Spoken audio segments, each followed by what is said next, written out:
nilikuwa dereva bajaji.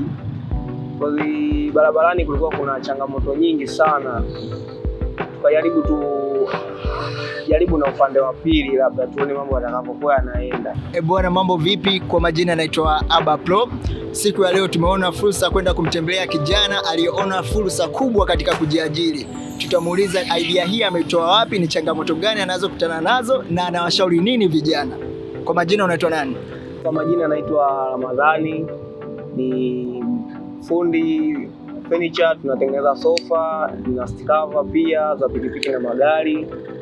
Na ajira hii nilipata pale ambapo nilipokuwepo fundi na pia nilikuwa dereva bajaji.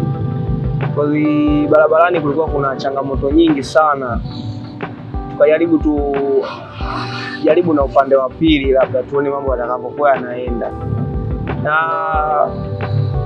mambo haya nilikojifunzia, yani ajira hii nilikoipatia, ajira hii bana, mimi nimejifunzia Tunduma na mwalimu wangu yuko pale Adamondi. Napenda kutoa ushauri kwa vijana wenzangu wale ambao wanajihusisha na matendo yasiyo sahihi, matendo maovu,